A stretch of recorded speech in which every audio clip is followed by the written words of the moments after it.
이제 작년에도 뭐 제가 뭐 공사비하고 뭐 제 원래 전공 분야가 이제 딱 세 가지입니다. 공사비 검증, 그다음에 이제 공사비 시공사 계약 체결, 그다음에 관리처분 계획 수립, 뭐 같이 검증. 또 하나가 이제 사업성 검토, 추정분담금 이 세 개가 이제 사실은 전공 분야고요. 오늘은 이제 사업성 관리하고 그 같이 연관이 있는 상품화 계획하고 같이 설명을 드리고자 합니다. 그 전에 최근에 이제 법 개정 내용이 좀 있었는데 요거는 이제 사실 내용에서만 정리했어요. 그렇다고 요거를 뭐 제가 구체적으로 설명드리자니 시간이 오래 걸릴 것 같아서 그냥 간단하게 한 5분 정도에서 소개만 드리는 걸로 하고 본격적으로 가겠습니다. 25년 시행되는 주요 법 개정 사항은 좀 기억하고 계셔야 됩니다. 첫 번째가 법 31조 제2항 2호 강목 및 제4항 5항이 신설돼 가지고요. 정비구역 전에도 추진위 구성 가능합니다. 근데 조건이 있죠. 뭐 예를 들어서 지구단위 구역이라든가 재건축 진단 통과 등의 요건이 있어야 돼요. 있고 그 나머지 내용은 한번 우리 법제처 들어가면은 법 개정 내용이 다 있습니다. 지금 최신법 한번 딱 보시면은 이전 법하고 내용이 다 들어있기 때문에 한번 보시기 바랍니다. 두 번째는 정비계획 입안 요청 주체 및 요건이 확대가 됐습니다. 뭐 확대된 건 특별한 건 없는데 추진위원회도 정비계획 입안 요청 주체가 될 수 있고 입안 제언의 주체가 될 수 있습니다. 이게 왜 들어왔냐면요. 앞에 추진위원회가 정비구역 지정 전에도 구성할 수 있다고 그랬죠. 그것 때문에 들어온 거니까 크게 중요한 건 없습니다. 이것도 역시 법 내용, 법 13조의 2하고 2의 1항, 그 다음에 14조 제1항 내용은 따로 공부하시기 바랍니다. 또 네 번째, 동의 방법에 전자적 서면 동의서 제출 방식이 추가됐습니다. 이것도 역시 관심이 가지시는 많은데 다만 12월 4일 날 시행이 됩니다. 기존에는 서면 동의서였죠. 성명 기재하고 지정 날인. 지금은 서면 동의서 또는 전자 서명 동의서가 가능합니다. 뭐 이게 이제 12월 4일부터 시행하는데 지금 실제로 이거를 이용해서 전자 동의서를 받는 게 있습니다. 어떤 거냐면 정비사업 입안 요청, 입안 제안할 때 이 방법 가능합니다. 다만 실제로 그 조정법에 있는 동의에 대한 사항을 동의할 때는 과거의 서면 동의서가 전자 서명 동의서도 가능해졌다. 이게 12월 4일부터 가능합니다. 토진 소유자 동의 인정 특례가 신설됐습니다. 이거는 이미 시행되고 있는데요.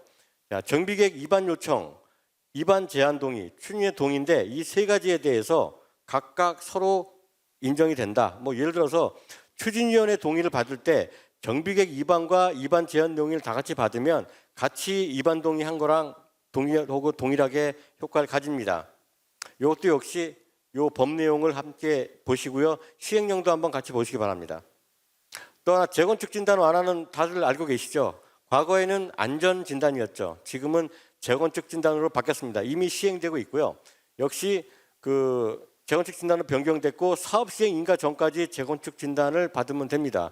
그러면 뭐 많은 이제 질의들이 있었어요. 만약에 그때 가서 재건축 진단이 안 되면 어떡할 거냐 이런 얘기 있는데 거기에 대한 뭐 사실 답변은 다 될 것이다. 뭐 이게 답변입니다. 그래서 뭐 인가권자가 여긴 재건축 사업을 할 정도다 되면은 그 정도면 이제 그러니까 조합 설립부터 사업 인가까지 갔다 이렇게 보시면 되겠죠.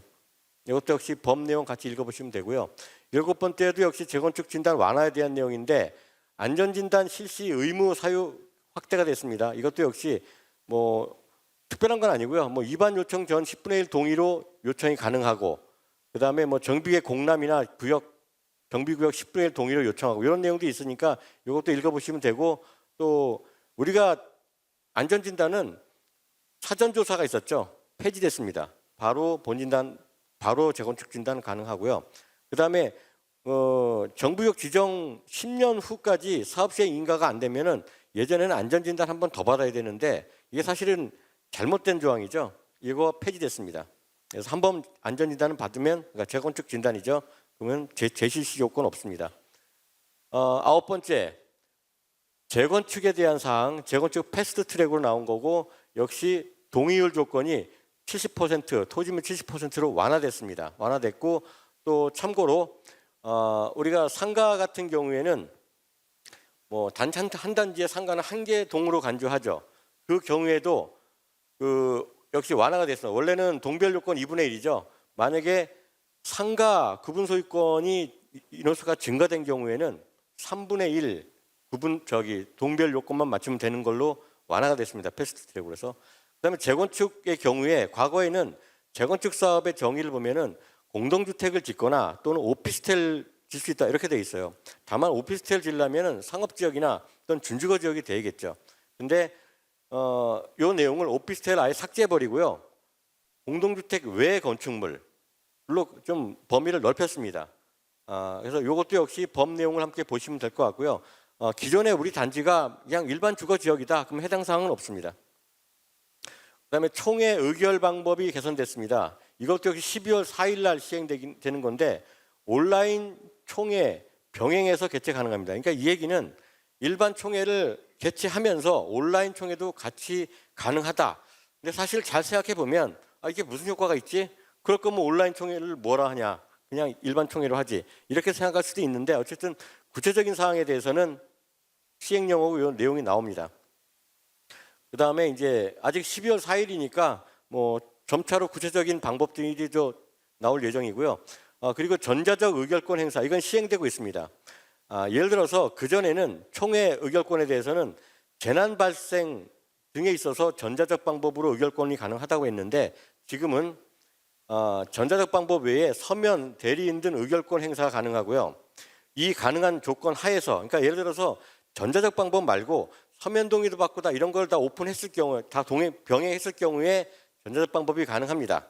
그래서 다만 이것도 역시 조건이 대통령령으로 정하는 기준에 부합돼야 된다. 이건 뭐냐면 전자적 방법으로 했을 경우에 거기에 동의했던 사람에 대해서는 구분이 가능해져야 돼요.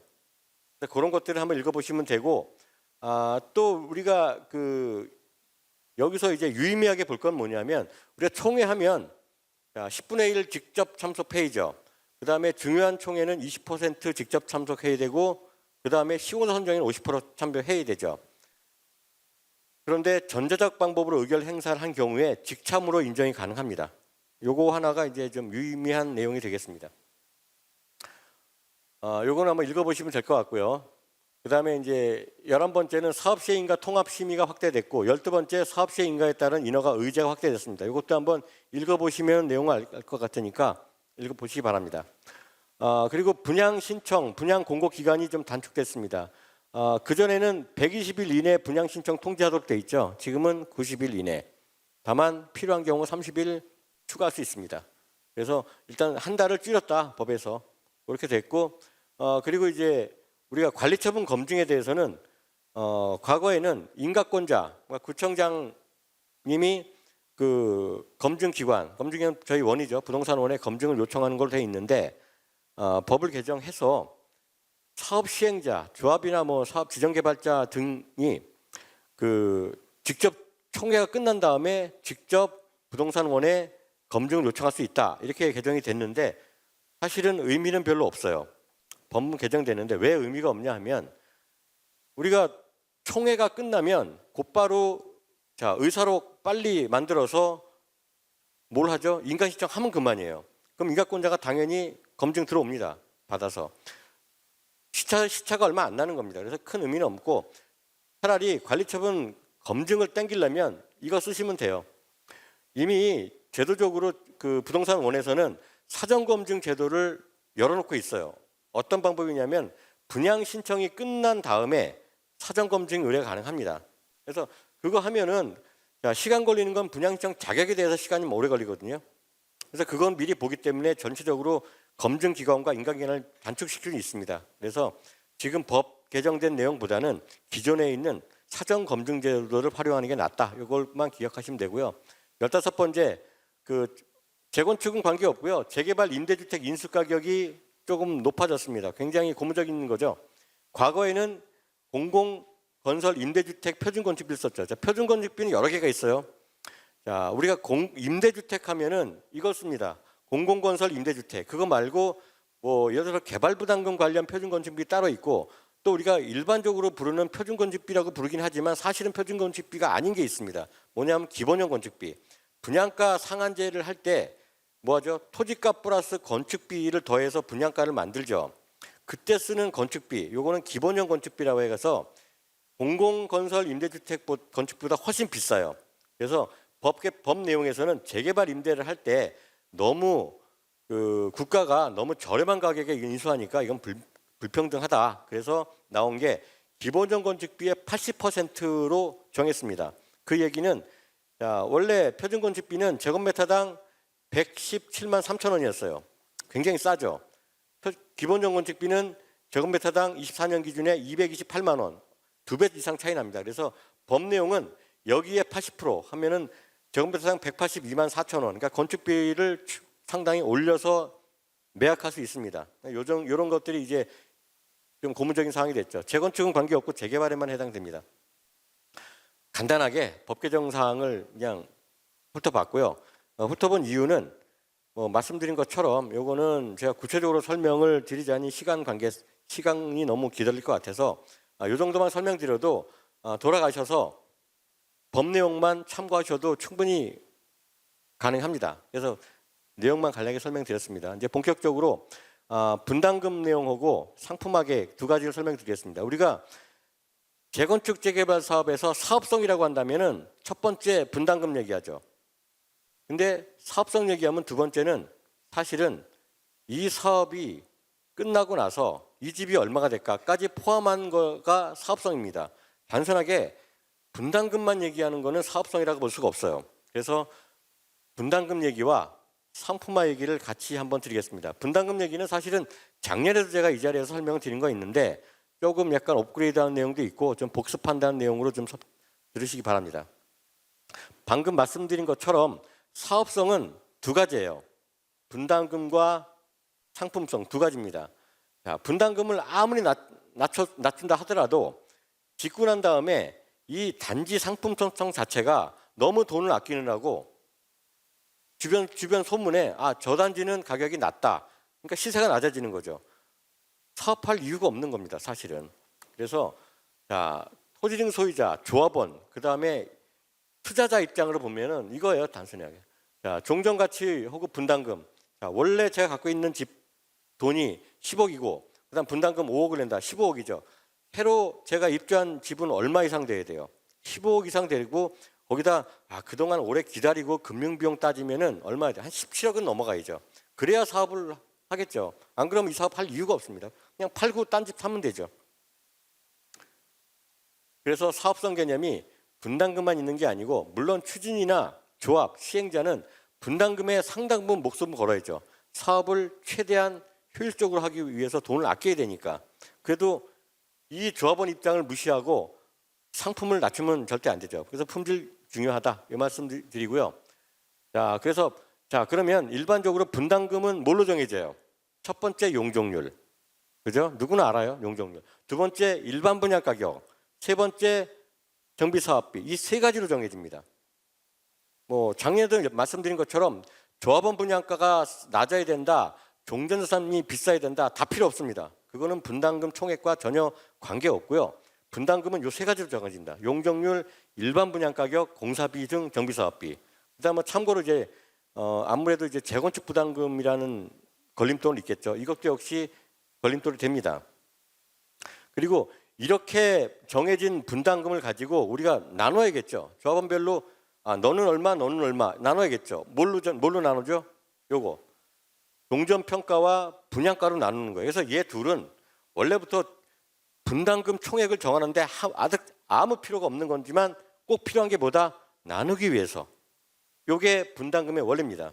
그리고 이걸 가지고 만든 게 비례율이죠. 비례율은 분모의 종전자산 평가 총액. 출자 얼마 했냐 이겁니다. 그다음에 분자는 개발이익. 개발이익은 말을 하는데 사실 개발이익이라고 말하기가 좀 어려워요. 왜? 일반 분양하고 조합 분양가를 얘기하는데 조합원 분양가가 일반 분양가하고 똑같거나 시차 차이만 있으면 개발이익 얘기할 수 있지만 우리는 조합원 분양가가 좀 낮죠. 잘못된 건데 사실은 어쨌든 이런 비례율을 만드는 원리가 이 두 가지가 좀 만듭니다. 이거는 분담금. 오른쪽은 상품을 만들어야 돼요. 그래서 상품화 계획에 대해서는 조합을 한번 해보신 조합장님 분들이나 아니면은 시공사들 입장이 가장 여기에 많이 와닿습니다. 왜? 지어질 거면은 돈을 최대한 적게 들이면서 지어진 아파트는 최대한 비싸야 돼요. 두 가지입니다. 이게 사실 어떻게 보면 혁신이라고 합니다. 자, 뭐뭐 하죠? 우리는 할 때 단지 배치 보죠. 단지 배치가 뭐 모든 동을 다 남향으로 배치할 수는 없어요. 그리고 모든 동을 뷰를 뭐 다 숲을 보게 하거나 하천이나 한강을 보게 할 수는 없습니다. 그럼에도 불구하고 최대한 각 호별로 가격을 맞췄을 때 비싼 단지가 되기 위해서는 최대한 그걸 맞춰야 돼요. 남향 세대수를 많이 맞추고 그러려면 어떻게 해야 돼요? 층수들도 들어 올려야 되고 많은 부분들이 있죠. 자, 그게 이제 단지 배치에 대한 어떤 상품 계획. 그다음에 인면 특화. 뭐 예전에는 35층, 예전에는 25층, 27층이 대다수였습니다. 그때는 인면 특화가 그렇게 크게 와닿지는 않았습니다. 근데 35층이 되면서 인면 특화 계획이 많이 들어 올라와요. 자, 저층부 3층에서 5층까지 석재 마감 어떻게 할 거냐? 왜? 디자인이 달라지는 거죠, 단지에. 그리고 단지 색채 어떻게 할 거냐? 그리고 이제 과거부터 서울시에 있었던 디자인 심의 중에 발코니 어떤 모양으로 할 거냐? 이런 것들이 인면 특화에 대한 내용인데 지금은 또 달라졌어요. 왜? 지금은 35층 벽이 깨졌죠, 서울시가. 자, 지금 신통기획 올라가고 그다음에 이제 2030 지금 기본 계획을 보시면 35층을 딱 마지노선 정액에 지금 올라가 있습니다. 그래서 지금 강남, 서초, 송파 지금 재건축 한참인데 보면은 기존에 35층이었던 거를 계획해서 47층, 49층으로 올립니다. 올리면서 뭐가 달라지냐? 인면이 달라집니다. 그러니까 40층이 올라가면 이미 단지 그 동자 처음에 올라갈 때부터 물론 뭐 벽체 두께부터 굉장히 두꺼워지면서 돈이 많이 들어요. 많이 드는데 또 문제가 뭐냐면 각종 무슨 뭐 풍압이나 여러 가지 견뎌야 되고 내진 설계부터 여러 가지를 해야 됩니다. 그러다 보니까 자동적으로 고급화가 더 들어가고 그러면 뭐 일부 동해 같으면 커튼을 룩으로 한다든가 이렇게 인면 특허가 들어갑니다. 이것도 역시 35층에서는 없었던 인면 특허가 더 추가될 수 있다. 그러면서 이걸 보면서 그렇다고 모든 동에 대해서 다 커튼을 룩을 다 하면은 그 돈을 감당을 못 하거든요. 그래서 핵심이 되는 동이라든가 랜드마크화가 되는 그 위치라든가 이런 것들을 효율적으로 판단합니다. 이런 것도 역시 단지 특화가 되겠죠. 자, 친환경 장수명 제로에너지 정보통신. 자, 이거는 특화를 하고 싶지 않아도 서울은 해야 돼요. 자, 지금 이미 제로에너지는 5등급으로 가고 있죠. 그전에는 뭐 4등급만 하고 다른 거 점수 해가지고 용적률 인센티브 15% 정도 받으면 되겠다 생각했는데 지금 서울시 지금 2030 발표된 걸 잘 보시면 허용 용적률을 올리는 걸 20% 주는 것 자체들이 거의 다 이겁니다. 친환경 장수명 제로에너지 정보통신.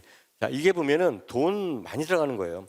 이게 한 등급이라도 낮으면은 공사비가 거의 4에서 7% 차이가 왔다 갔다 합니다. 공사비가. 서울에 있는 재건축이 왜 비싸냐? 이것 때문에 비싸요. 서울은 이런 쪽으로 좀 많이 규제를 많이 합니다.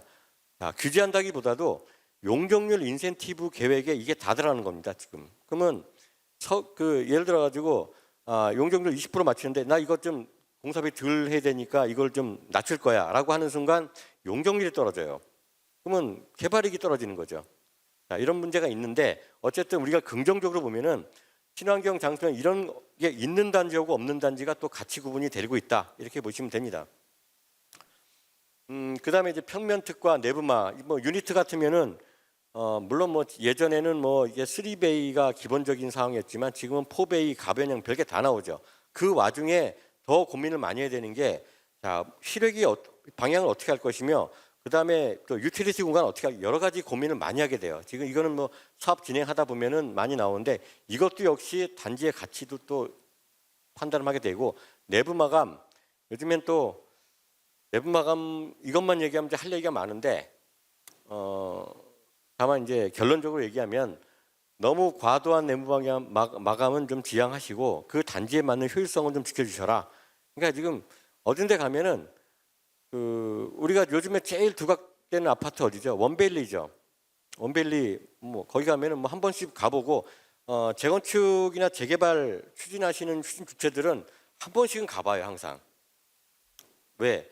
뭐가 잘 됐고 뭐가 돼 있냐? 근데 이제 조경이야 거기야 뭐 유명한 회사가 했죠. 그다음에 그 외 커뮤니티도 유명한 회사가 설계를 했습니다. 근데 이 내부 마감은 들어가 볼 수 없잖아요. 들어갈 수 없는데 딱 보면은 현관 들어가면은 자, 현관 있고 옛날엔 타일이었죠. 이건 뭐 압축 대리석 거기다 뭐 대리석 하면 어디죠? 이태리잖아요, 또. 다 거기 수입. 다 돈이에 단. 거실 보면 우리가 일반적으로 거실에 중앙등 있고 사이드는 불 안 켜는 등만 있죠, 간접 조명. 지금 뭐 라인 등 해가지고 쭉쭉 깔리죠. 마치 뭐 유명한 카페나 오피스텔처럼 그거 다 돈이에요. 일반 전등보다 한 5배 더 들어가요. 그렇게 할 거냐? 아니면 우리가 효율적으로 그 돈은 되도록이면 다른 데 투자할 거냐? 이거는 이제 사업하시면서 상품화 계획을 추진하면서 이제 고민할 부분입니다. 돈이 많으면 하시면 되고, 그죠? 근데 제가 볼 때는 그렇게 너무 이쪽으로 가는 건 아니라고 합니다. 조경 특화는 뭐 제가 얘기 안 해도 뭐 시공사도 그렇고 맨날 갖고 들어온 겁니다. 나무 어떻게 할 것이며 특히 휴게 공간으로서 어떻게 할 것이냐. 예전에는 아파트 단지 1층이 휴게 공간 개념이 아니었어요. 아니고 굳이 뭐 매연도 나고 그랬죠. 근데 이제 어느 날 갑자기 차가 없는 단지 1층이 되면서 조경이 점점 부각이 됩니다. 그리고 어떻게 휴식 공간을 만들 것이냐. 근데 휴식 공간도 그냥 어디다가 파고라 놓고 뭐 벤치 놓고 한다고 되는 게 아니죠. 동과 동 사이에 있으면은 프라이버시 문제도 있고 여러 가지 있기 때문에 그런 설계도 따로 합니다. 그리고 이제 오늘 중점적으로 말씀드린 거는 커뮤니티, 주민 공동시설에 대해서 조금 후반부에 말씀드리고 상가도 역시 하나의 편익시설로 보셔야 되는 게 상가조합, 우리 아파트 주택조합 이렇게 보시면 안 되고 상가도 잘 생각해 보시면 아파트를 이루는 편익시설 중에 하나예요. 그래서 그런 쪽으로 같이 생각하시면 좋고 그래서 만들어지는 게 자, 비용 그 추정 분담금으로 얘기하죠. 이 분담금을 뭐 줄이거나 높여도 분담금을 좀 높인다 하더라도 이 입지나 단지 특화에서 더 많은 효과를 내게 되면은 그만큼 우리는 가능한 겁니다. 사업 이게 개발 사업 모델이거든요. 그래서 저는 이 최유효 개발이라는 말을 여기다 붙일 수가 있거든요.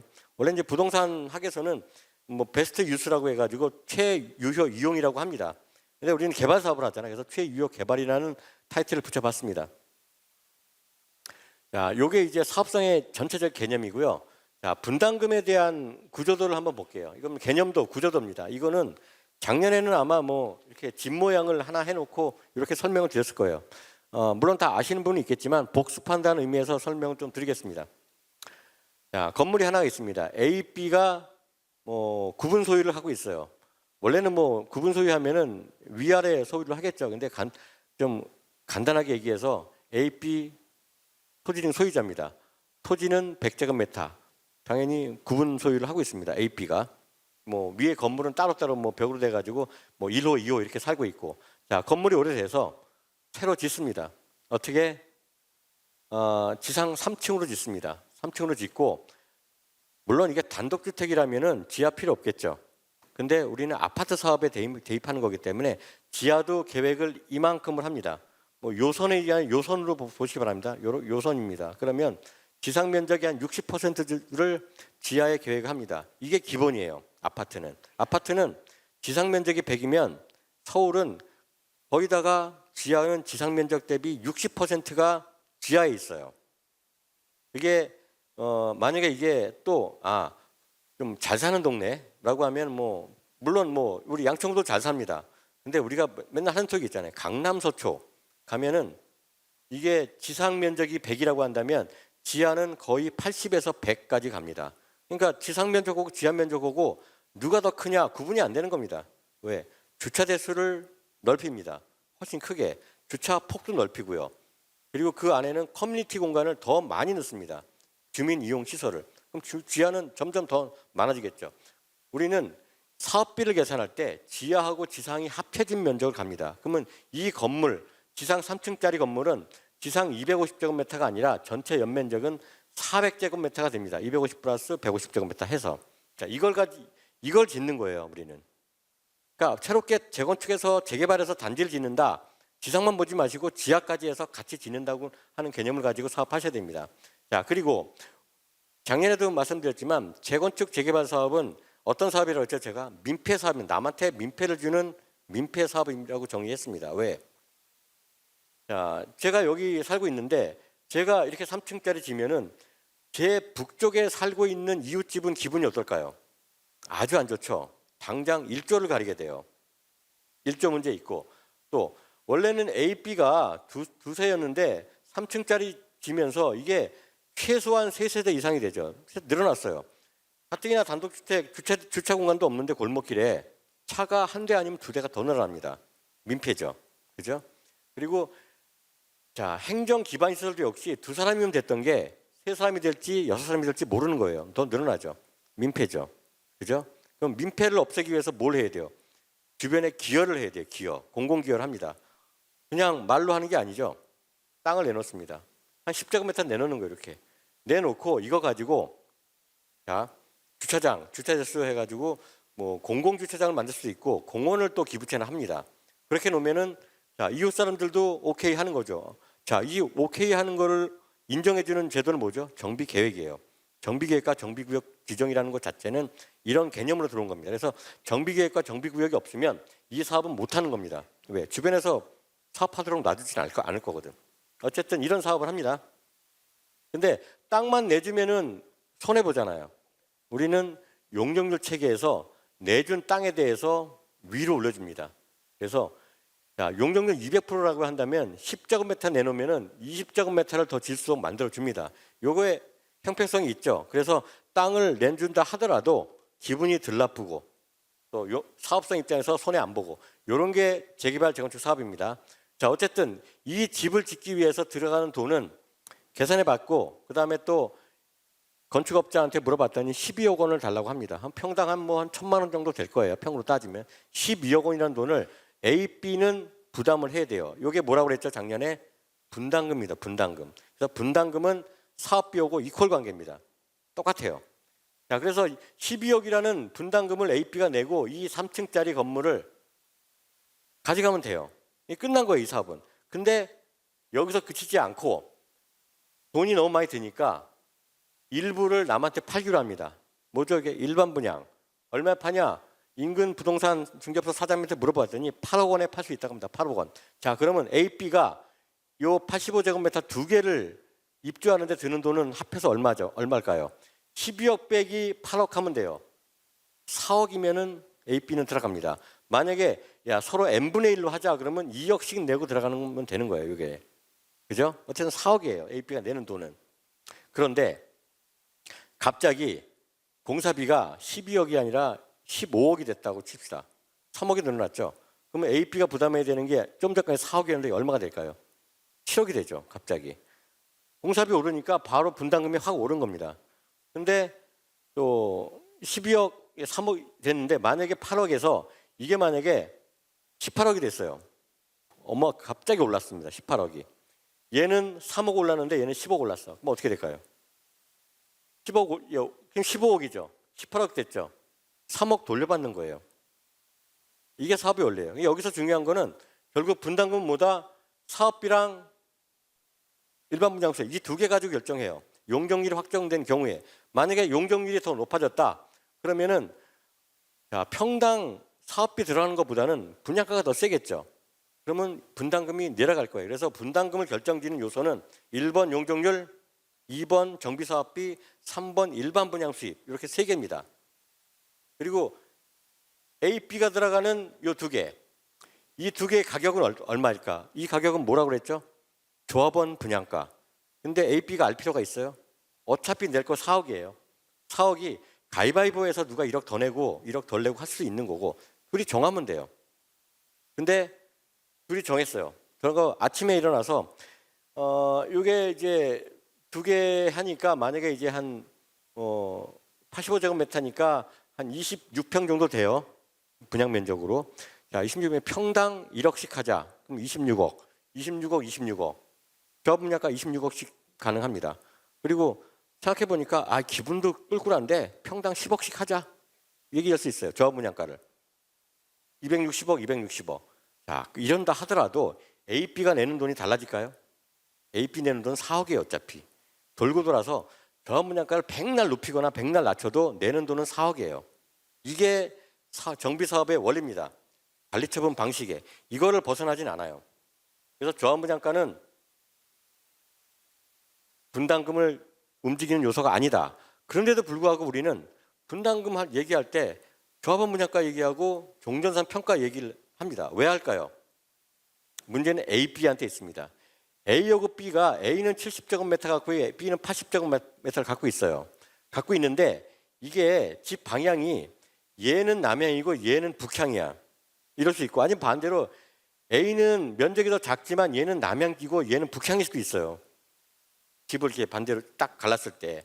그러면 원래는 서로 왜 면적 비율대로만 가자. 7대 8로. 이러면은 출자액 자체가 7대 8이 되는 거죠.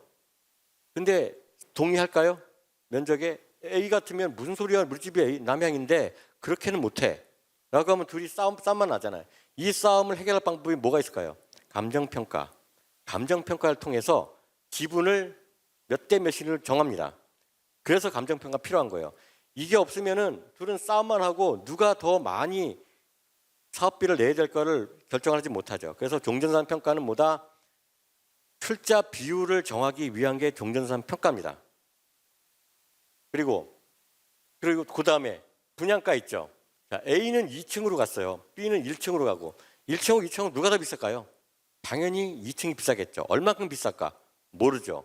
뭘로 결정하죠? 감정평가. 이게 종자산 평가고 조합원 분양가입니다. 이게 없으면 A가 여기 갈 때 얼마 낼지 모르죠. 출자 비율만 가지고 있는데 이 분양가 비율이 있어야 누가 더 내고 누가 덜 내고 확실하죠. 그러면 얘는 예를 들어서 26억이 아니라 너는 2층이니까 28억, 너는 저층이니까 22억만 해. 평가로 정할 수 있죠. 제3자가. 이렇게 되면은 서로 낼 거에 대해서 2호가 좋은 데 갔으니까 돈 더 내고 4억 중에서 얘가 2억을 내니까 2억 5천 내고 여기는 1억 5천만 내고 이걸 결정할 수 있죠. 그래서 조합원 분양가는 이것 때문에 존재하는 거지 조합원 분양가가 낮다 높다 사업성하고 관계없고요. 분담금하고 관계없습니다. 분담금 총액과. 자, 이게 이제 작년에 제가 설명드린 내용 중에 하나입니다. 물론 작년에 여기 들으신 분은 아실 거고 처음 들으신 분은 이제 제가 말씀드린 걸 이제 요 내용을 보고 한번 메모를 해주시면 됩니다. 그래서 결론, 분담금은 총사업비 빼기 일반 분양 수입. 자, 이게 결론입니다. 그리고 정비사업비가 증가하면 분담금 늘어나고 일반 분양 수입이 증가하면 분담금이 감소하고 용적률이 늘어나면 분담금 감소하고 조합 분양가가 하락하든 올라가든 분담금 총액과 관계가 없다. 다만 조합원별 비율에 대한 문제다. 이게 결론입니다. 요거는 읽어보시면 되고 참고로 최근에 올 초까지의 이슈가 하나 있었습니다. 관리처분 저희가 검증하는 기관인데 어느 조합에서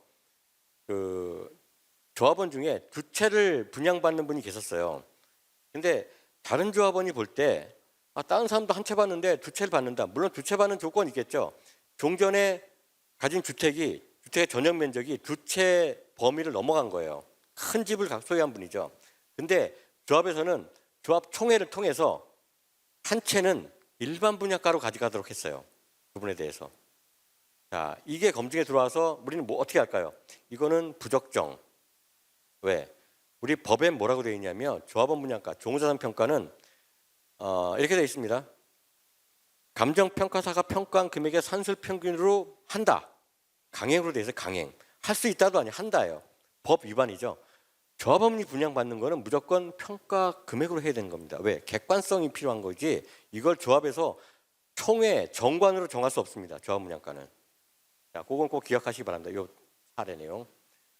이건 분담금 폭탄 사례인데 이건 넘어갈게요. 이건 뭐 읽어보시면 되는데 분담금 일반 분양금이 없으면은 이게 강북권에서 조합원 한 명당 5억 5천만 원의 분담금이 나온 사례. 지금은 여기는 더 나왔어요. 왜냐하면 이 분담금 때문에 시공사를 해지했는데 새로운 시공사를 뽑으려고 하니까 평당 한 120만 원을 더 줘야 되는 상황이 발생했습니다. 자, 그러면 평당 사업비 120만 원이면 조합원 한 명당 한 1억 정도 더 내야 돼요. 그래서 이 조합은 사실 한 6억 5천 될 거예요. 분담금이. 왜? 일반 분양분이 없어서. 자, 오른쪽의 경우에는 이 경우에는 여기도 일반 분양이 별로 없어요. 여기는 고급화 전략을 너무 많이 했어요. 왜? 자, 34평인데 연면적이 자, 여기 강북권에 대해서는 55평이죠. 그러면 지하 면적을 한 60% 정도 잡았구나. 주차 대수 한 1.5대나 2.6대 정도. 여기는 주차 대수를 한 2.1대, 2.2대 정도 잡고 커뮤니티를 많이 늘렸구나 예상할 수 있습니다. 왜? 33평인데 연면적이 70평이야. 그러면 지하를 더 많이 팠다는 겁니다. 그리고 공사비도 아까 얘기했죠. 47층 짓는데 무슨 커튼홀 룩에다가 모든 그 호화 자재를 다 썼어요. 1,500만 원, 여긴 1,000만 원 되는데 이것도 일반 분양이 없으면 어떻게 되냐? 이렇게 됩니다. 10억이 나와요, 분담금이. 일반 분양이 없어서. 자, 이거는 이제 비례율에 대한 개념도입니다. 우리는 그래서 비례율을 얘기할 때 이게 사업성을 나타내는 지표다라고 하면은 뭐 그럴 수 있습니다. 왜 공식 자체는 사업성 지표예요. 자, 비례율 공식을 결론적으로 얘기하면 선 여기 있죠. 요 선 그면은 요 아래는 종전자산 평가 총액 분모입니다. 분자는 총 매출, 조합원 분양가액 플러스 일반 분양가액 총 매출 빼기 정비 사업비는 총 권리가액 개발이익이라고도 합니다. 분자의 개발이익이 있고 분모의 출자액이 있다. 자, 이게 뭐죠? 어떤 모형이죠? 개발 사업의 수익률 모델이죠. 수익 모델. 진짜 개발 사업의 수익률 모델을 한다면 사실은 이렇게 되겠죠. 자, 여기에 뭐가 들어가냐면은 사업비가 일로 들어오겠죠, 원래는. 자, 종전자산 평가도 사업 출자액 비용이죠. 그 다음에 공사비 비용이죠. 자, 비용이 여기 다 들어가고 여기 매출만 들어가겠죠. 이게 원래는 수익성 모델인데 비례율은 공교롭게 사업비가 여기 들어가 있어요. 어쨌든 이 단어 하나하나 보면 분명히 사업성을 나타내는 지표는 맞아요. 맞는데 결과적으로는 그렇지 않다는 거죠. 자, 비례율 원리가 뭐냐면 왜 비례율이 필요하냐면 아까 얘기했죠. A, B가 있는데 누가 더 많이 출자했는지를 구분해야 되고 그 다음에 누가 더 좋은 집을 가는지 구분해야 되기 때문에 평가한다고 그랬죠. 그 다음에 총 분담금에 대해서 그 평가 비율에 따라서 배분하는 게 분담금입니다. 그걸 만들기 위한 게 비례율이에요. 원래 하나하나 본다면 이런 거예요. 종전자산 평가액이 총 2천억이라고 했을 때 A는 저라고 이제 가정할게요. 제 평가액이 6억입니다. 자, 저는 이 평가 6억을 받았는데 이 6억은 중요한 게 하등이 중요하지가 않아요. 제가 중요한 건 뭐다? 보니까 6억이 보니까 전체 구역 내의 평가액 중에 0.3%를 차지한다. 이게 중요한 거지 얘가 중요한 게 아니에요. 이게 중요합니다. 0.3%. 왜 중요하냐면 출자를 0.3% 했다는 거예요. 제가 전체에. 그러면 내 권리는 이 개발 이익의 0.3%를 가져갈 수 있다는 얘기거든요. 0.3% 어떻게 가져가나 볼게요. 총 매출이 5천억, 사업비 3,100억, 개발이익 1,900억입니다. 1,900억에 0.3%를 가져갈 수 있어요. 어떻게? 곱하면 뭐가 됐죠? 0.3% 곱하면 5.7억입니다. 5.7억만큼 내가 가져갈 권리가 있습니다. 현금 청산하면 현금 청산대로 이렇게 규정에 따라 가져갈 수 있는 거고 물론 현금 청산은 평가를 하겠지만 자, 뭘로 가져? 아파트로 가져갑니다. 5.7억짜리 아파트 안 지어주죠. 112제곱미터 보니까 8억 원이에요. 아, 요거 가져가겠다. 근데 5.7억 가지고 다 못 가져가죠. 차이 2.3억 남죠. 이거 뭐죠? 분담금. 이건 내에 가져가지. 부족한 건 내이죠. 이게 분담금입니다. 자, 이런 원리 때문에 나온 게 이런 종전자산가액에서 내가 차지하는 지분 비율, 개발이익에서 내 지분 비율 이것 때문에 필요한 거예요. 근데 이렇게 하나하나 다 할 필요가 없죠. 0.3% 누가 기억하겠냐고. 6억이라는 건 기억하죠. 그래서 선 하나 긋고 계산해봤어요. 95% 나오죠. 1,900억 나누기 2천억 하니 95% 나옵니다. 누구나 여기 있는 사람이 10억이다. 그러면 9.5억이 되는 거예요. 이것만 곱하면 되는 거예요. 비례율만. 그러면 자기의 권리가가 나옵니다. 그래서 비례율은 권리가격을 만들기 위한 도구라고 할 수 있습니다. 이거를 사업성 지표로 쓰려면 다른 여러 가지 보정치가 필요하기 때문에 지금은 어울리진 않습니다. 만약에 이 수치에서 그러면 조합원 분양가가 이 안에 있죠. 조합원 분양가 플러스 일반 분양가. 조합원 분양가를 낮추면 어떠냐? 낮추면은 112제곱미터가 8억이 아니라 7억이 될 수도 있죠. 야, 그러면은 7억 빼기 5.7억은 1.3억이 되니까 더 조합원 분양가를 낮추면 되는 거 아니냐? 그렇지가 않죠. 왜? 낮아버리면 분자의 금액이 낮아버리잖아요. 그러면 뭐가 되죠? 얘가 1,900억이 아니라 1,800억이나 1,700억이 되겠죠. 그죠? 1,800억이나 1,700억이 3% 하면은 5.7억이 아니라 더 낮아질 거예요. 이게 낮아져 봐야 권리가격이 낮아지기 때문에 똑같아져 버리는 거죠, 결과적으로. 그래서 조합분양가 자체가 분담금을 움직이는 요소가 아니다. 이게 이 표에서도 나올 수 있습니다. 분담금 비례 원리에서. 자, 그럼 비례 원리를 한 번 더 생각해 볼게요. 자, 조금 전에 그 그림을 산시각하면 이렇게 되죠. 분모의 종전자산 평가 총액, 분자의 일반 분양가액 플러스 저분양가액. 물론 일반 분양가액에는 일반 분양가뿐만 아니라 어떤 게 들어가죠? 임대 매각 수입이라든가 이런 기타 매각 수입이 다 들어갑니다.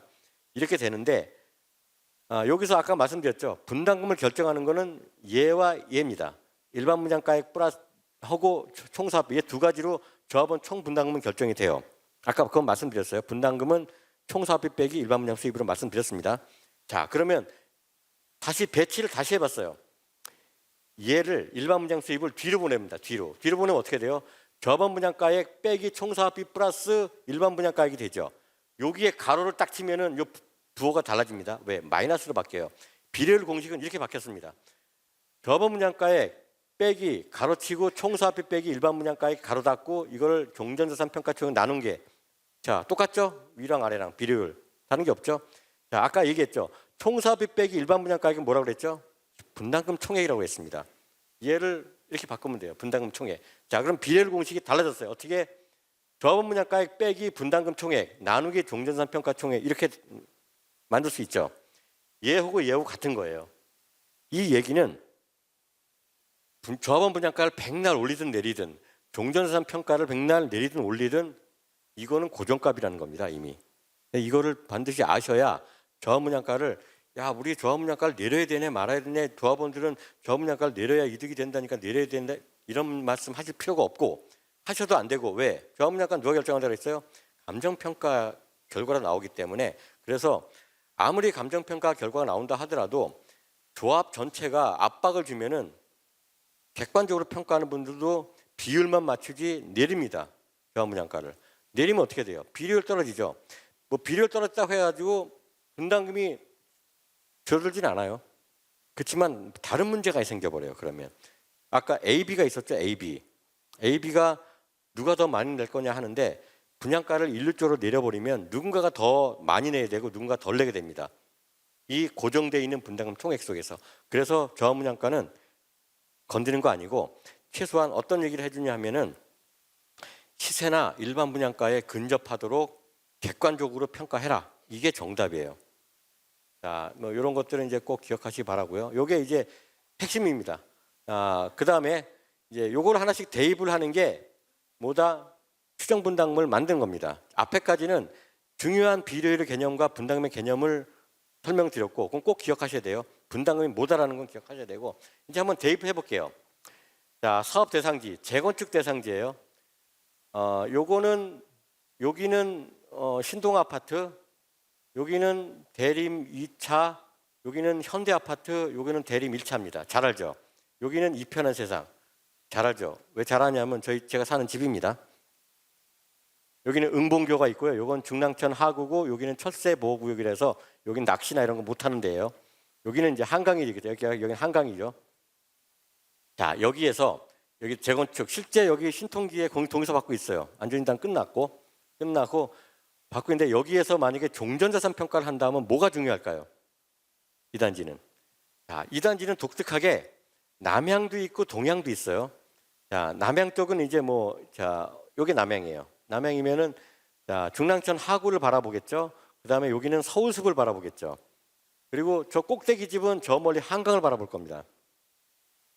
자, 이 경우에는 감정평가를 일반 아파트 단지에 로얄층과 비로얄층의 일반 격차를 우리가 보는 게 있어요. 보통 한 15층짜리 아파트면은 로얄층하고 뭐 1층 제일 안 좋은 층 같으면은 한 뭐 9%에서 한 12% 정도 왔다 갔다 합니다. 시세에 따라 다르지만 그런데 문제는 여기는 그런 게 문제가 아니에요. 여기에 한 6층이나 8층과 저층 부에는 어차피 조망이 안 돼. 중랑천도 안 보이고 서울숲 안 보입니다. 위에는 보여요.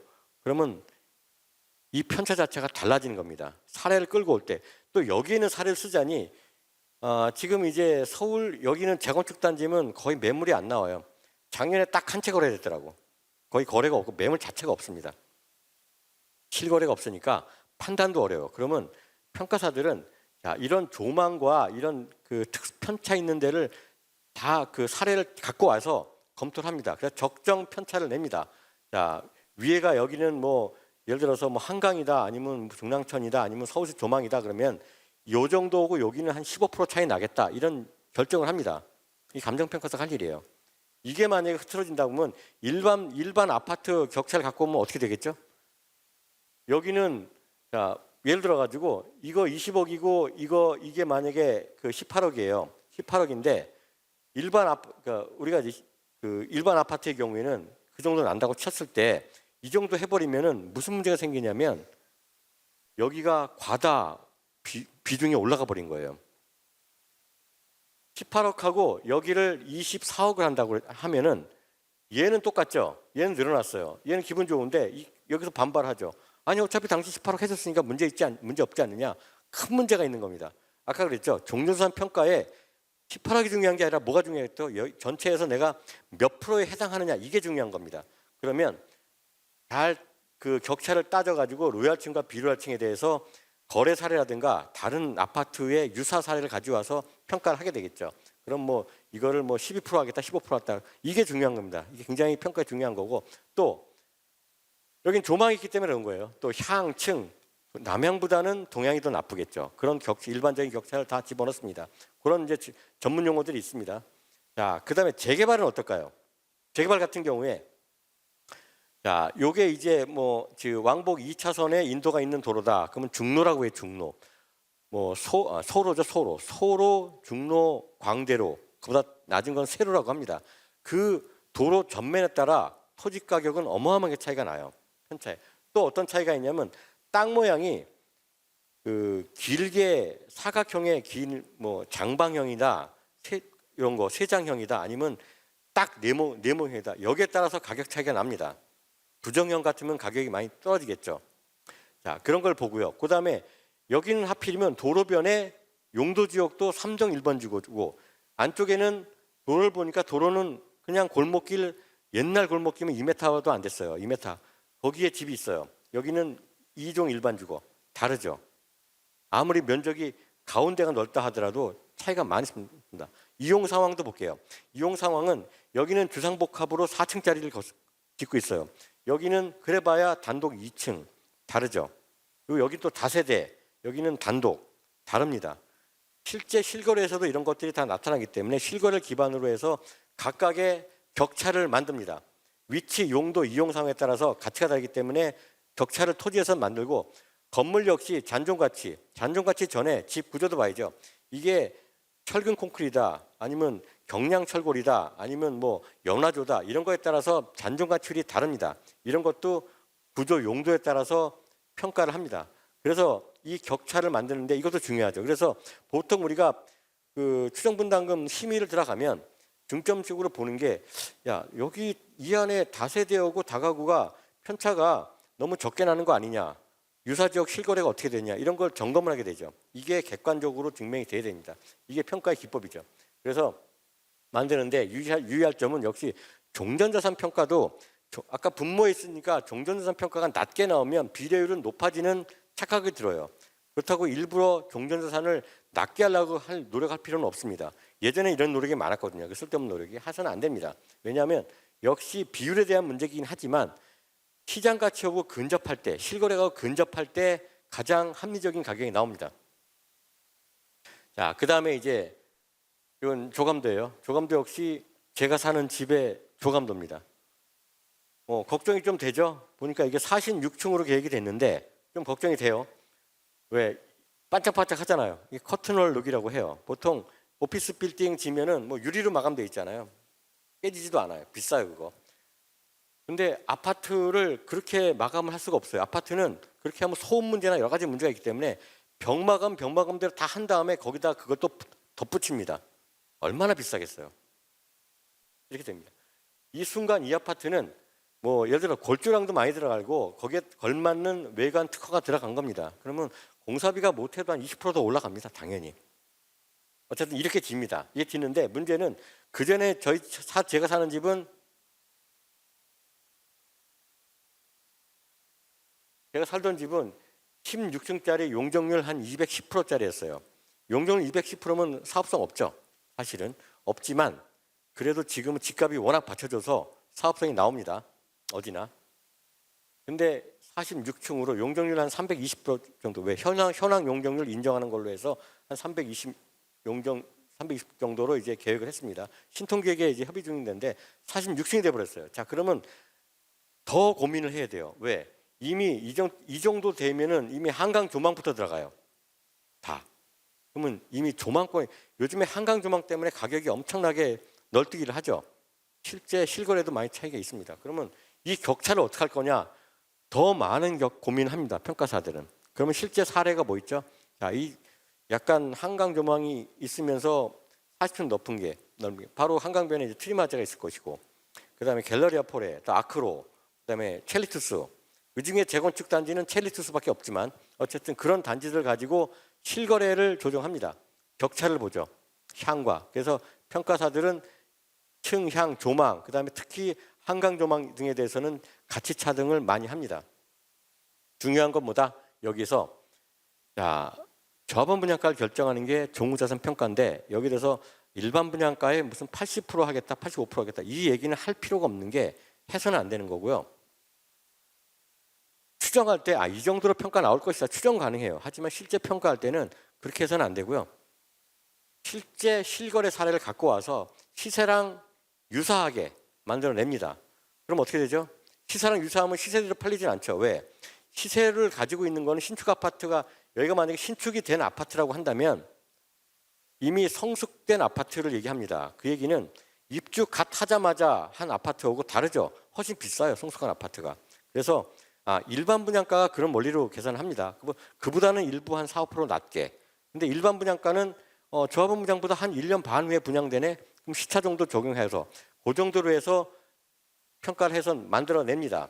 왜? 그래야 조합원별 배분이 정확해져요. 만약에 이거를 낮춘다 그러면 무슨 일이 생기냐면 아까 말씀드렸죠. 균형이 깨집니다. 똑같은 분담금은 똑같은데 총액은 똑같아요. 만약에 500억이다. 근데 이 중에 뭐 제가 만약에 그 43평 들어가고 누군가 또 24평 들어간 분이 있어요. 원래는 제가 분담금을 5억 내고 그분이 3억 내기로 했는데 낮춰버리는 순간 제가 원래 5억 내기로 했는데 제가 6억이 돼버리고 그분 3억 내기로 했는데 2억이 돼버리는 그런 상황이 발생해요. 그 얘기는 뭐죠? 균형이 깨지고 누군가한테 분담금 폭탄을 만들어내고 누군가한테 잘못된 혜택을 주게 되는 게 조합원 분양가입니다. 그냥 손대는 게 아닙니다. 그래서 자 어쨌든 앞에서 종전자산 평가와 종자산 평가를 했습니다. 어떻게 하는지 이제 대충 이제 뭐가 중요한지 아시겠죠? 격차가 중요하다. 형평성. 그래서 이거는 전문가 감정평가 분야이기 때문에 손댈 사항이 아니다. 이게 중요한 거고요. 그다음에 사업비. 사업비가 어떻게 보면 이제 분담금 얘기할 땐 제일 중요하죠. 왜? 대부분의 분담금은 사업비입니다. 어떻게 되죠? 공사비부터 설계비 값이 쭉 나오는데 공사비 포함해서 한 서너 개 정도 돼요. 가짓수로. 이거는 뭐 서울시 정보 몽땅 기준으로 해서 만든 그 개수고 실제로 더 세분화하면 더 많아질 거고 이거는 압축한 거예요. 압축. 뭐 보셨죠? 소송비 등 해서 압축했더니 이 정도 되는데 문제는 그 중에 딱 한 줄 공사비가 750에서 850만 원 정도 됩니다. 재개발 같은 경우는 재건축보다 좀 공사비가 낮아요. 재건축이 좀 더 높습니다. 850 정도. 자, 그런데 이것도 역시 층수가 40층이 넘어간다. 그러면 이것도 900만 원대로 푹 뛰어버려요. 900 한 20, 30 될 겁니다. 아마 45층 정도 되면. 자, 어쨌든 이 정도 공사비가 있고 나머지가 그 많은 개수를 갖고 있음에 불구하고 20에서 25%를 차지해요. 결과적으로 시공비가 대부분을 차지한다. 그리고 평당으로 따지면 약 1,000만 원 전후입니다. 전후인데 앞으로는 더 오를 거라고 예측을 합니다. 지금까지 추정분담금 검증해보고 하면 사업장에 따라 다르지만 보통 한 평당 1,000만 원, 여기서 평당이라고 하면은 34평 같으면 34평 곱하기 1,000만 원이 아니에요. 34평은 지하 주차장이 있다고 그랬죠. 그러면 일부 강남 서초가 아니면은 한 뭐 60% 있으면은 34평이면은 한 55에서 60평입니다. 곱하기 1,000만 원이에요. 일반 분양이 없다면 뭐가 되는 거죠? 5억 5천에서 6억 원이 분담금이라는 얘기죠.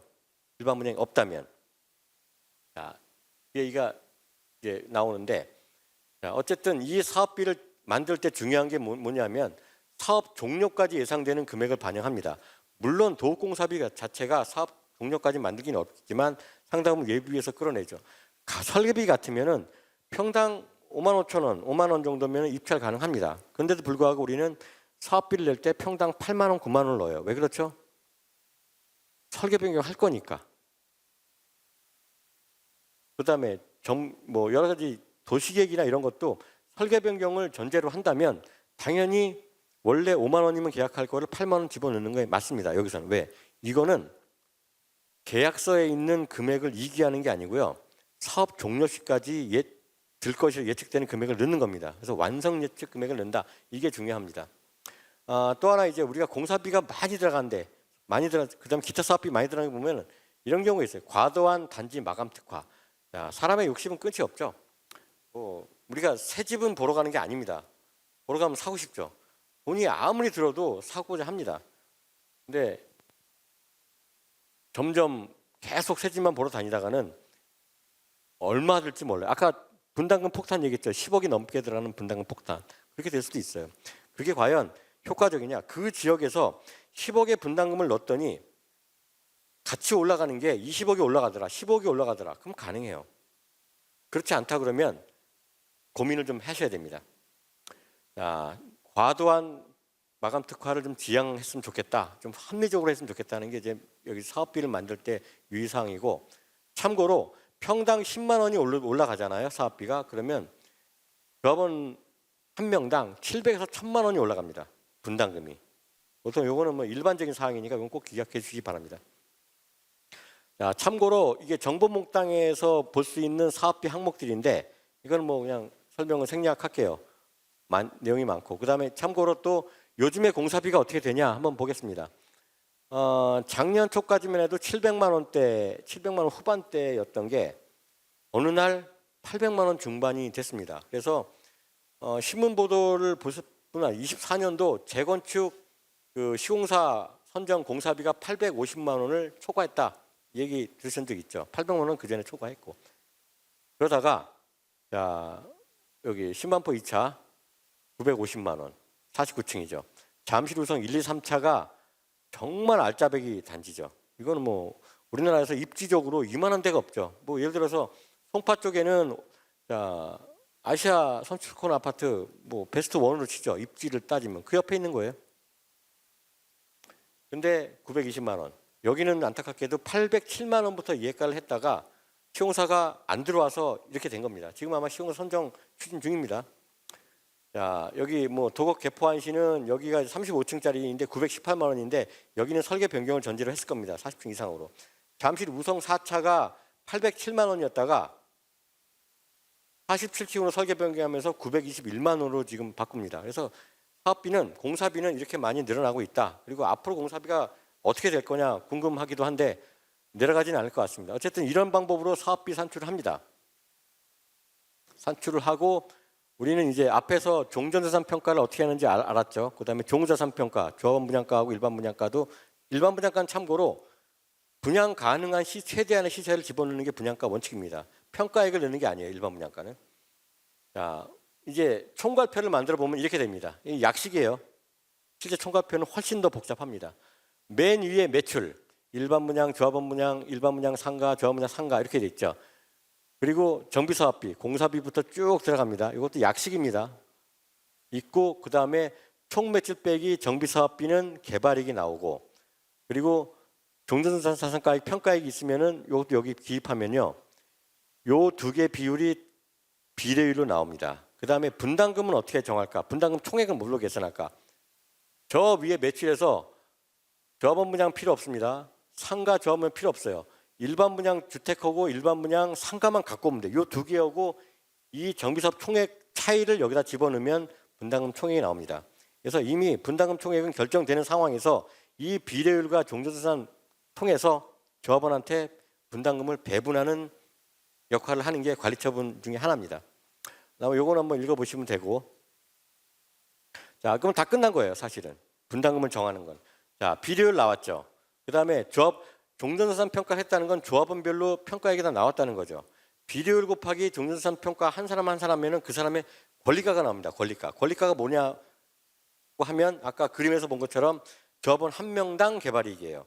그러면 전체에서 제가 가져갈 수 있는 권리예요. 권리가액.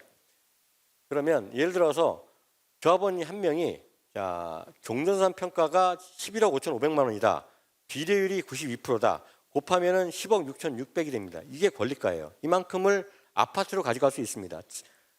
자, 작은 거 가져가면은 돈이 남겠죠. 환급 받으면 되고. 비싸게 가져간다. 예를 들어서 84A를 가져가는데 84A가 분양가가 14억 4,300만 원이에요. 차액 3억 7,700. 이거 부담해야죠. 이게 뭐죠? 분담금. 요렇게 계산하는 게 분담금 방식이고요. 비례를 통해서. 자, 그래서 이렇게 계산했던 분양 신청에서 다 결정을 했다고 가정한다면 조합원 전체에 대해서 한 명 한 명당 분담금을 다 더하면 뭐가 될까? 그러면 앞서 얘기한 이게 됩니다. 총사업비 빼기 일반 분양 수입 뺀 게 총액이 됩니다. 이게 딱 맞아야 돼요. 관리처분 하면. 그리고 맞지 않을 리는 없습니다. 제대로 했다면. 자, 요게 이제 그 분담금 산정까지의 이제 스토리고요. 지금 8시 4분이 됐는데 약 5분간만 쉬기 전에 이것만 얘기할게요. 그래서 저 법 체계상 이것만 말씀드리고 끝낼게요. 첫 번째 과목은 추정 분담금은 검증을 받아야 돼요. 제가 그중에 이제 서울시 검증심의위원이기도 한데 언제 받냐? 정비계획 수립 전에, 그다음에 조합 설립 동의서 진구 전에 당연히 받아야 돼요. 왜? 진구 전에 뭐 해야 되죠? 조합 설립 연번 받아야죠. 동의서 양식. 그리고 검인 받아야죠. 그 전에 뭘 받냐면 추정 분담금 검증위원회 통과가 돼야 돼요. 이때 사업 시행인가 총회하기 전에 한 번 더 검증 받아야 되고요. 분양 신청 공고하기 전에 검증 받아야 됩니다. 이 검증 받는데 대부분의 용역은 누가 하냐? 감정평가 법인들이 해요. 네. 하고 이제 저처럼 서울시 추정 분담금 위원들이 이제 돌아가면서 검증을 합니다. 자, 정리할게요. 앞 내용. 자, 정비사업비 사업성은 분담금 플러스 상품성으로 구분된다. 분담금만 가지고 사업성을 얘기하지 말자. 자, 예를 들어서 이제 저도 이제 신통기획 뭐 여기 토지증 소유자이기 때문에 자, 지금 준비위원회 쪽에서 이제 저한테 통지 온 게 34평 갈 때 분담금이 한 3억 5천, 3억 3천 정도 될 것이다라고 이제 예측이 왔어요. 물론 제 개인이 아니라 제 갖고 계시는 평형 쪽에서 저희 집사람은 이렇게 많이 내? 라고 합니다. 그럼 저는 이게 맞다라고 하죠. 왜? 우리 단지는 그렇게 사업성이 좋은 단지는 아니거든요. 구조적으로. 그리고 나서 제가 또 한마디 해요. 아마 내가 볼 때 4억 5천 될걸? 이런 얘기를 해요. 분명히 4억 5천 될 겁니다. 아까 3억 3천, 3억 5천 얘기할 때는 우리가 35층 아파트 얘기할 때고 아까 교감도 보여드렸죠. 46층 가니까 제가 봐도 못해도 4억 5천, 5억만 안 넘었으면 좋겠다는 게 제 생각이에요. 자, 그러면 5억이라는 돈 제가 갖고 있을까요? 물론 뭐 저는 다음 주에 퇴직을 해요. 부동산원에서 나이 때문에 퇴직은 받겠죠. 받지만 뭐 더 쓸 때도 있고 쓸 때 많거든요. 그거 좀 모자란단 말이에요. 근데 전 별 걱정을 안 합니다. 뭐 제가 벌면 되니까. 대신 왜 제가 그게 당연하다고 하냐 하면은 미래 일이기도 하지만 어쩔 수 없는 거예요. 상품 자체가 만들어지고. 그러면 야, 안 돼. 우리 49층 하지 마. 49층 하지 마. 35층에서 용적률만 받고 높이지 말자. 라고 했을 때 이게 맞는 얘기인가? 46층 맞는가? 물론 제 지역이 그렇지 않은 지역이다 그러면 뭐 주변에 아까 얘기했던 뭐 조망권이 이런 게 없는 지역이라면은 이게 맞을 수도 있어요. 근데 입지의 특성상 그거 아닌 것 같다. 그러면 어떤 게 판단이 나을까? 자, 그러면 길 건너편에 있는 이제 그 1월 달에 입주한 단지가 아이파크가 지금 이제 34억을 찍었어요. 실거래를. 그런데 우리가 이거를 계획을 낮추면 저보다 훨씬 아래로 찍힐 텐데 그게 낫냐 저게 낫냐? 전 당연히 후자를 생각하겠죠. 그런 것들이 하나의 판단입니다. 그래서 이 상품성, 분담금 같이 생각하는 게 추진 주체가 맞다. 우리는 돈을 아끼겠다. 그것도 당장 지금 속단하진 마시라는 거죠. 사업 계획을 뭐 꾸준하게 논의를 하면서 가는 겁니다. 자, 그리고 분담금의 실체는 말씀드렸죠. 총사업 빼기 일반 분양증 수입이다. 그리고 산식을 보면은 이 우리가 알고 있는 비례율 산식은 실제 이거랑 똑같다. 분자의 종전자산 평가 총액, 분모의 조합원 분양가액 빼기 분담금 총액이랑 똑같다. 예, 요거 기억하시면 되고. 그리고 자, 특히 조합원 분양가는 이 결정되는 분담금의 배분, 조합원별로 그 배분의 균형성과 형평성을 맞추기 때문에 함부로 건드는 게 아니고 과도하게 낮춰서는 안 된다. 이게 중요합니다. 그리고 또 비례율은 사업성을 판단하는 것은 위험하다. 비례율로. 이것도 말씀드렸고 나머지는 뭐 읽어보신 내용, 읽어보시면 큰 문제는 없습니다. 자, 이제 상품화 계획에 대해서 말씀드릴게요. 요 단지도 작년에 한번 보여드렸던 단지예요. 벌써 지어진 지 꽤 됐습니다. 10년은 안 됐지만 2016년도에 지어진 아파트입니다.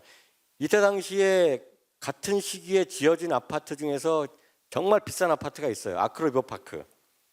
그 아파트, 반포 있는 아파트가 이 단지보다 1년 전에 입주를 했어요.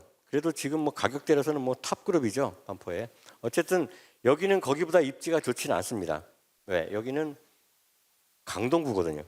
거기는 서초 반포고. 근데 이 단지를 갖고 온 이유가 뭐냐면, 왜냐하면 제가 사업 관리를 한 단지라서 갖고 온 겁니다. 사실 큰 문제는 없고, 저보다 이 단지를 많이 하는 사람이 없기 때문에. 자, 이 단지는 뭐 이것도 작년에 한번 보여드렸는데, 암목지수, 덕트 면적 이런 것들은 뭐 당연히 들어가는 거고, 자, 친환경, 저에너지, 소방안전, 이때 당시 법에 있는 테두리 안에서는 다 했습니다. 다. 시공사가 여기는 뭐 정보통신 뭐 특등급 필요 없다고 했지만 우겨서 다 집어넣었어요. 다. 뭐 당연히 이때 당시도 차 없는 지상층, 그다음에 커뮤니티도 이 당시에 커뮤니티는 개념이 정립되지 않은 상태에서 최대한 있는 면적이 있는 건 다 때려 넣습니다. 왜? 이때 당시의 규정은 1000세대 이상이기 때문에 세대당 2제곱미터 이상으로 돼 있거든요. 그러면 설계할 때 2제곱미터까지만 하면 돼요. 다 집어넣습니다. 이걸 보고 뭐 감명을 받았는지 어땠는지 모르겠는데, 현대건설이 DH라는 브랜드를 런칭시키면서 심혈을 기울인 단지가 있죠. 대치 주공 3단지 아나힐스, 지금 거기를 커뮤니티를 확대해서 집어넣습니다. 세대당 6제곱미터. 말도 안 되게 크게 집어넣은 거예요. 호텔식 아파트를 한다고. 그래서 그 단지 뭐 사실은 제가 봐도 대단해요. 잘 짓기도 했고. 어쨌든 이 당시부터 이 커뮤니티에 대한 개념도가 나옵니다. 그다음에 이제 이건 참고로 평면 특화는 뭐 어차피 오늘 얘기할 건 아닌데, 이거는 저보다는 아마 이제 설계사무소 소장님들이 더 잘 얘기할 거예요. 간단하게 이것만 알고 계시라고. 이것도 한번 예전에 말씀드렸어요. 여기는 89년에 입주한 우리 아파트 건너편에 있는 아파트예요. 제가 사는데 복도식이에요. 전용 84인데, 자, 얘랑 보면 누가 더 크죠? 얘가 커 보이죠? 얘도 84예요. 근데 이거는 설명하는 제가 얘를 크게 그렸구나 일부러 그렇게 생각하실 여유도 있지만 실제 최대한 맞췄습니다. 요거 한 88m 정도 되고요. 요거 14m 정도 돼요. 근데 얘도 전용 84고 전용 84예요. 왜 얘만 커 보이지? 실제 커요. 왜? 얘는 발코니 확장 평면이에요, 다. 그러니까 얘는 확장 안 했죠. 그렇다 해도 더 크죠. 왜 클까? 보면요. 옛날 아파트 89년이죠. 자, 안목지수 언제 나왔을 거예요? 98년도. 안목지수라는 건 다 아시죠? 전용 면적을 낼 때 외부 벽체 있죠? 내력벽. 요 벽체 중심선으로 해가지고 면적을 잽니다. 그럼 내력벽은 몇 센치예요? 30cm 옛날에 무조건. 그러면 15cm가 쓰지도 않는 게 면적에 잡힌 거예요. 여기에 면적에. 그 다음에 덕트 면적 있죠? 파이프 덕트, 에어 덕트 있죠? 이것도 면적에 잡혔어요. 이것만 빼도 달라집니다. 왜? 84 정도 전용 면적 되면은 한 1.5평 이상 차이가 나요. 이 전용 면적 기준 가지고. 평면에 따라 좀 다를 수도 있지만. 자, 그다음 뭐가 달라졌을까요? 발코니. 여기는 아무리 봐도 전용 면적 대비해가지고 몇 프로나 될까요? 그래봐 10%나 될래나? 보통 한 12%, 15% 이 정도 돼요. 옛날 아파트들. 지금은 어때요? 지금 전용 면적 60제곱미터 이내까지는 거의 30%까지 빼요. 면적에. 어마어마하게 커요. 자, 우리가 공사비 얘기할 때 24평형 공사비가 좀 비싸죠. 단가가. 비싸요. 사실은. 왜 비싸? 면적대로 하면요. 더 많이 짓습니다. 발코니 같은 경우에도. 84회 같은 경우에도 25% 이상이에요. 이게 면적이. 그러면 발코니 면적은 실제 전용 면적하고 똑같이잖아요. 그래서 훨씬 커요. 그러면 요즘에 이제 지금은 그런 말 쏙 들어가는데, 과거에 뭐 정치권이나 뭐 이런 정책하시는 분들이 이런 얘기 한 적 있어요. 어떻게 신축 24평이 구축 34평보다 더 비쌀 수가 있냐? 아무리 신축이라고 하지만 라고 얘기하는데 저는 그게 잘못된 말이죠. 당연히 신축 24평이 더 비싸야 돼요. 왜 그렇죠? 더 넓어요. 발코니가 30%까지 뺀다고 치면은 실용 면적이 얼마나 넘겠습니다. 또 뭐가 다르죠? 여기는 지하주차장이 없어요. 있다 하더라도 자 90년도, 95년도에 사업 시행 받은 게 지하주차장 있습니다. 보통 한 뭐 지하주차장 지하 면적, 그러니까 지상하고 지하를 합해가지고 주차 면적을 만들어요. 그러면 1.2대 해봐야 지하주차장 같으면은 0.5대, 0.6대밖에 안 되는 거예요. 얼마 안 돼요. 연면적이 얼마 될까요? 여기는 연면적이 34평인데 옛날 아파트니까 대피소 대충 넣고 해가지고 38평, 40평이 안 돼. 이거는 연면적이 얼마일까요? 지하에 아까 60% 이상이 들어간다고 그랬죠. 여기는 55평이 연면적이. 그럼 24평, 이건 30평 얘기했지만 옛날 34평이 지금 짓는 24평보다 더 넓을까? 안 넓을까? 안 넓어요. 당연히 신축이 더 비싸죠, 24평이. 그렇게 계산하는 겁니다, 아파트는. 그래서 아파트를 볼 때 구축단지와 신축단지의 개념도는 당연히 면적도 실용 면적 따지면 훨씬 넓은 거고, 그 다음에 더 많은 서비스, 커뮤니티 이런 것들이 가격을 만듭니다. 그 만드는 게 이제 커뮤니티고, 자, 이 커뮤니티는 언제 강화됐냐 하면 이게 2014년도인가 여기 나와 있는데, 예, 4년도에 주민 공동 시설에 대해서 풀었습니다. 의무 시설이 있고 그다음에 의무 시설 외의 시설에 대해서 지자체장이나 사업 시행자가 알아서 하라고. 물론 여기에 경로당 어린이 놀이터, 어린이집 필수죠. 이거는 운동시설. 이거에 대해서는 조례로 딱 정합니다. 이거는 얼마 이상으로 정합니다. 다. 그 외에는 어떻게 할까요? 외에 대해서는 법에서 총 면적만 맞는 거예요. 1000세대 미만은 세대당 2.5제곱미터, 1000세대 이상인 경우에는 2제곱미터로 했습니다. 그리고 조례에서 125%까지 확대할 수 있다고 했습니다. 그때 서울시는 이걸 받자마자 바로 125%를 곱해버렸어요. 이것 때문에 난리가 났습니다. 서울시는 과도하게 재건축 재개발을 죽이려고 한다. 왜? 비용이 너무 많이 들잖아. 이거는 더 들어가는 거거든. 근데 이때 이제 서울시장님이 이제 박원순 시장님이었어요. 근데 그때는 아시다시피 재개발 재건축의 암흑기였죠. 물론 시장님 때문에 암흑기라는 건 아니었고요. 그 당시에는 재개발 재건축은 더 이상 하지 말고 소규모나 도시 재생 쪽으로 하는 게 정책 기조가 그렇게 있었고 시장도 그랬습니다. 그러면서 뭐가 중요시 됐냐? 커뮤니티, 소통이 중요시 될 때였어요. 그러다 보니까 서울시 더 느려. 조례에서 이렇게 된 거예요. 이걸 보고 많은 정비사업 하시는 분들은 절망을 했죠. 공사비만 더 늘고 이거 어떡할 거냐. 그런데 이게 반전이 시작됐습니다. 반전이. 어떻게 됐냐. 자, 서초 쪽에 레미안 퍼스티지 아파트 있죠. 2000몇 세대. 유명한 단지죠. 지어진 지는 꽤 됐어요. 됐는데 여기에 커뮤니티 시설이 만들어졌는데 대히트를 했어요. 어떻게 했냐. 삼성이잖아요. 자, 삼성의 그 먼저 했던 모델은 뭐 타워필레스도 있겠지만 사실은 그거 먼저 있었던 모델이 하나 있었습니다. 서울도 아니고 천안에. 그 모델을 들여왔더니 대박을 친 거예요, 완전히. 주변 단지 보니까 저 단지는 하나의 그 성이에요, 성. 무슨 얘기냐면 그 단지 사람만 그 고급 시설을 이용하고 외부 사람들은 이용하고 싶어도 이용 못 하는 거예요. 그럼 이용하기 못하면은 더 하고 싶죠. 알아본 거죠. 알아보고 그리고 보니까는 거기서 흑자가 나. 1년에 뭐 1000만 원 이상씩 돈을 벌어요. 흑자를 내요. 사실은 흑자가 아닙니다. 시설을 운영하는데 그 정도 벌지 않으면 5년 후에 리모델링 할 돈이 없으면 돈 걷어야 되잖아요. 그게 충당이 돼서 또 그걸 개선하게 하는 효과입니다. 그리고 나서 보니까 이제 뭐 예를 들어 이런 여담이 있습니다. 그 단지 정문 건너편에 스타벅스가 있었다고 합니다. 입점 보통 강남 서초 속파에 큰 단지가 들어오면은 당연히 메이저급 커피숍이 들어와요. 왜죠? 다 이제 학부모부들은 다 애들 유치원 보내고 다 거기서 이제 회의를 합니다. 그게 1년 만에 철수했다는 뭐 설이 있어요. 왜? 그 안에 파고라 내에 있는 커뮤니티 커피숍 수준 자체가 그보다 높았기 때문에 더 싸고. 자, 이런 얘기가 있는데 그렇게 히트를 쳐요. 그러면 그 다음에 이제 반포자이 더 큰 단지죠. 거기는 주민 공동시설 자체를 활용을 안 했어요. 필수 시설, 경로당, 어린이놀이터, 어린이집 이것만 있었습니다. 나머지 공간에 대해서 그 시스템을 들여와서 여기도 역시 고급 단지화가 돼버린 거예요, 이게.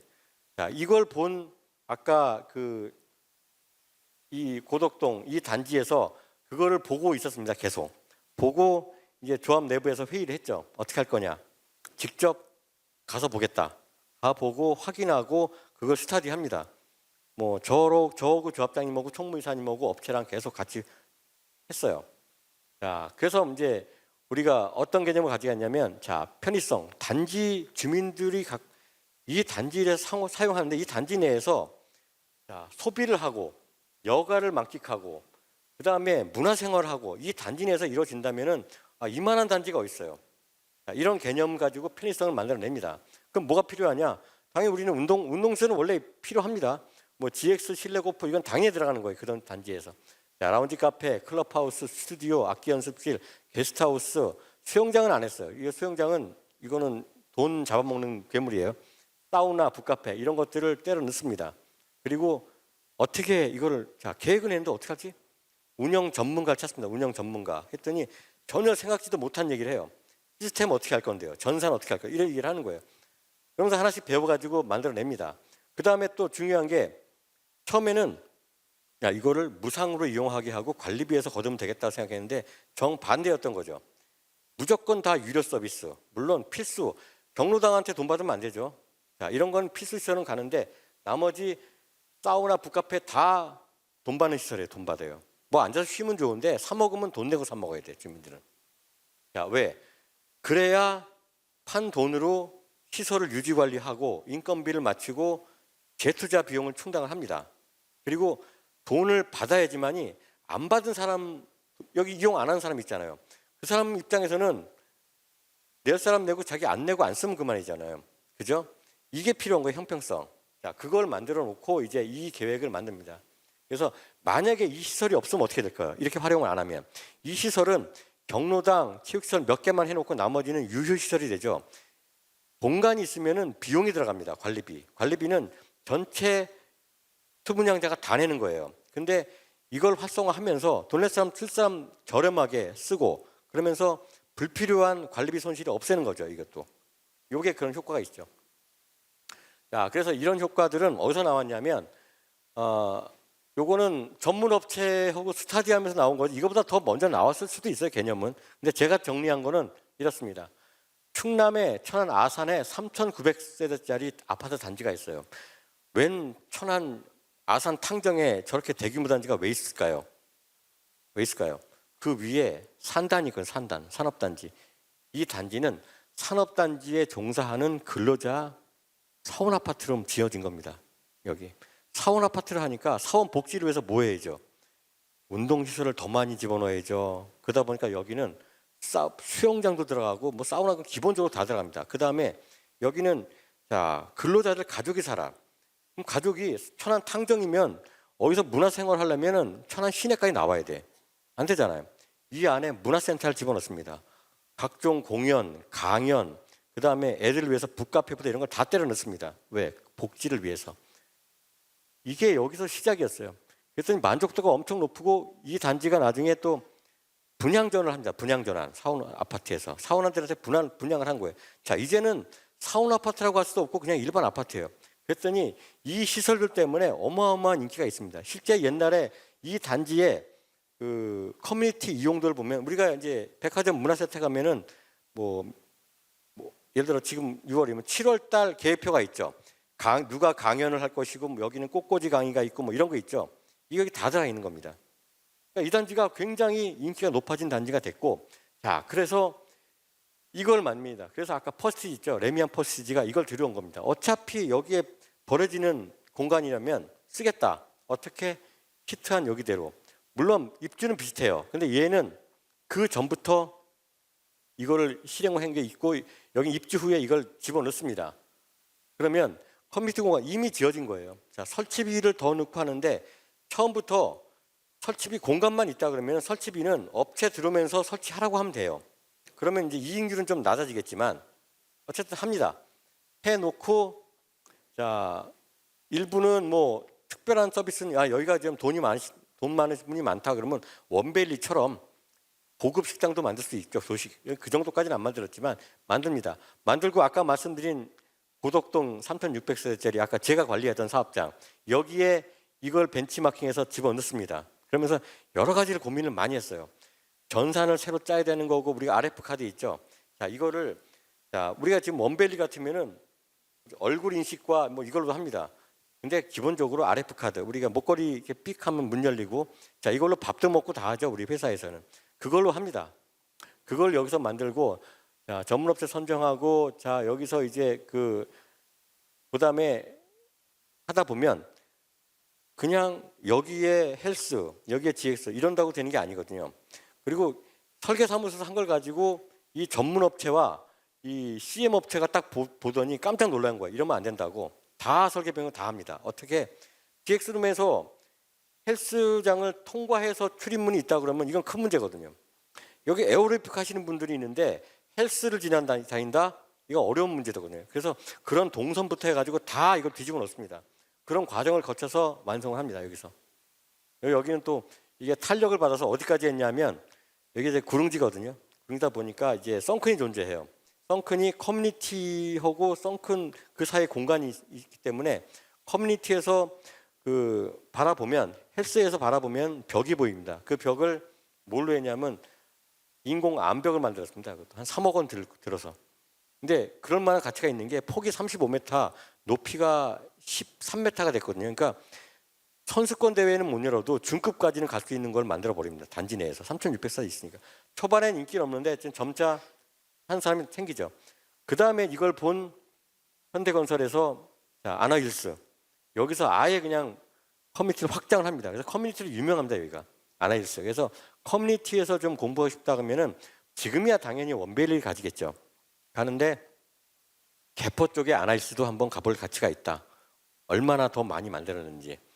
어쨌든 지금의 끝판왕은 이 두 개입니다. 아나힐스와 이건 뭐 근데 19년에 입주한 거고 오래된 거고 이거는 따끈따끈하죠. 원베일리. 지금 뭐 완전히 뭐 호텔식 초중식 서비스. 근데 좀 비싸요. 밥값이. 조금 안타깝긴 한데 우리가 원하는 건 그런 건 아닌데 뭐 한강뷰 스카이 라운지까지 진짜 돈 많이 쓴 겁니다. 이게 지금 패턴입니다. 그렇다고 저 끝판왕처럼 하라는 건 그렇게 추천하진 않아요. 한데 이 단지의 특성과 입지와 규모와 이런 걸 보면서 상품화 계획을 만들 때 지금은 커뮤니티가 하나의 트렌드다. 그렇다고 이 트렌드가 언젠가는 가면 또 다른 트렌드가 나올 수도 있는데 제가 볼 때는 이 트렌드는 꾸준하게 갈 트렌드고 다만 과도하게 투자한 거는 약간 버티기 힘들 수도 있습니다. 그래서 적정 규모로 적정 설계로 가시는 게 중요하다.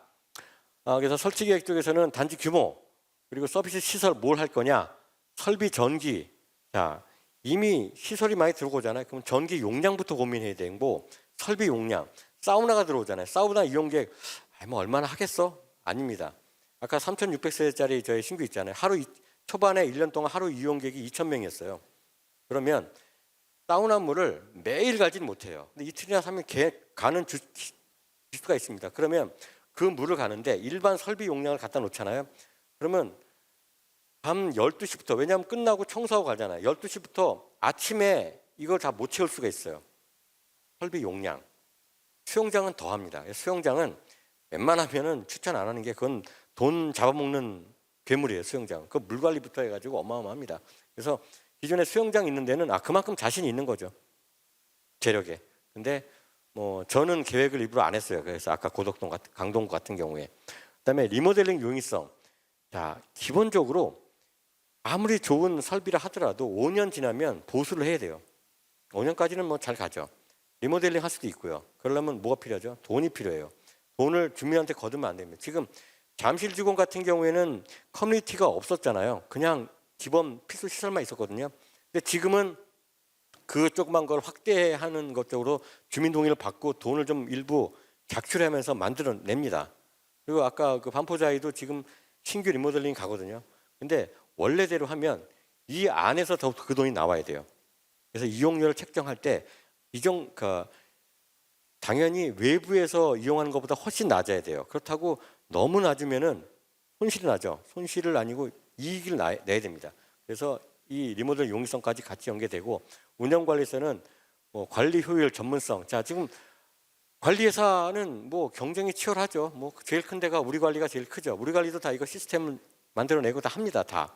근데 그 중에서도 물론 뭐 입주하고 바로 하는 건 의무 관리로 들어갈 거지만 조합에서도 충분한 검토한 내용을 조합에서 이제 의무 관리할 때 이런 내용에 대해서 관리 내용에 집어넣고 효율적으로 해서 흑자를 낼 수 있도록 하든가 아니면 그 다음에 입대위가 받을 때도 역시 이걸 인수인계 될 수 있도록 하는 게 중요합니다.